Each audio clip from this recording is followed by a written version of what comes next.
Good afternoon, folks. This is Don Yamauchi interviewing the famous astronomer Dylan Edward Yamauchi here in Seneca, South Carolina.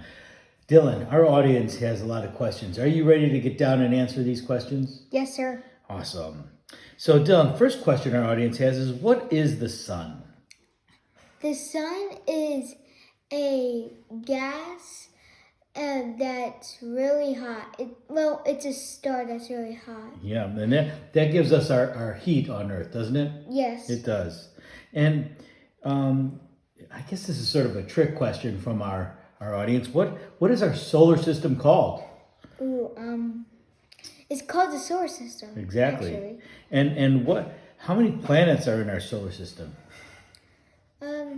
About 8. 8? And do you know some of the names by chance?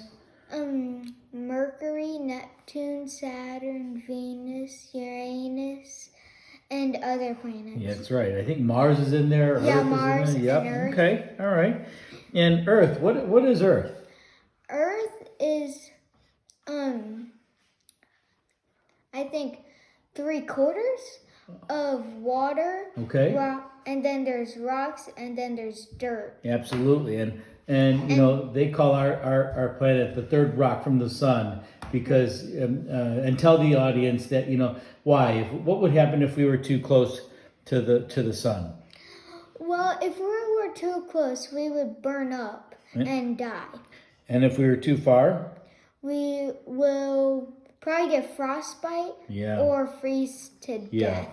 So Earth is about what? About 93 million miles from the sun, which makes it perfect, right? Yep.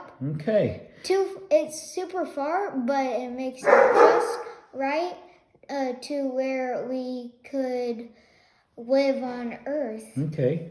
And what is the moon? The moon is a big rock that orbits around us. And what kind of things are on the moon? There are craters. So a crater is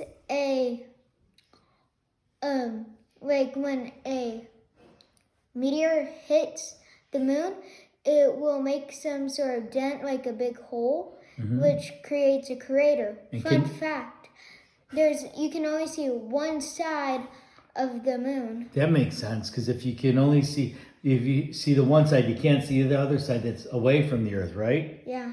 And can you see the craters and things in space just from your eye, or do you need some sort of tool?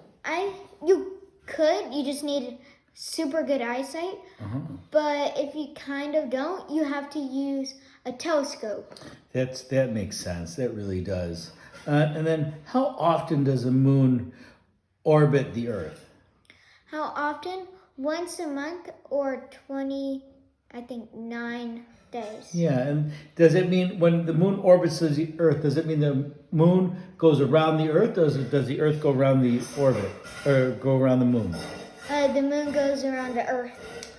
Yeah, I mean, that makes sense too. And how, it seems like the Earth is really, really old. It is how many billions of years? About what? Yeah, maybe like 4.5 billion years? Yeah. What was around back then? Probably, dinosaurs. Yeah. Yeah, there wasn't any people when it first started, right? There were cavemen. Yeah, way so back. So you consider that. Okay.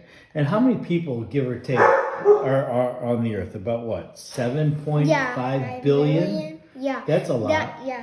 So that's a lot. That's more people than in Seneca, that's for sure. Yeah.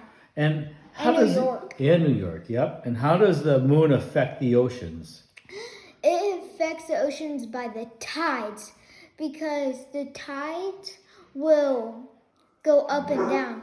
So the tides, it'll rise up and then it'll fall down, and then it'll make another tide, and it'll keep on doing it. Sometimes it might get higher than others, sometimes it might get lower than others. Okay, and how does the sun and Earth and moon depend on each other? They depend on each other,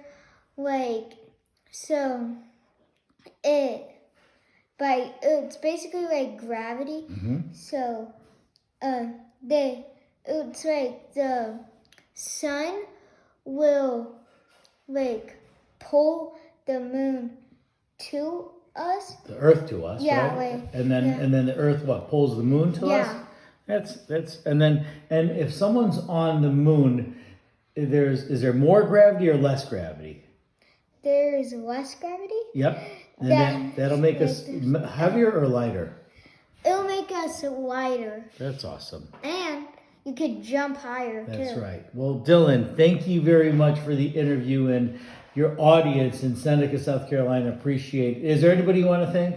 I would like to thank my parents and my teachers for helping me out getting through today so I could be here. Thank you very much, Dylan. Have a great day. You too.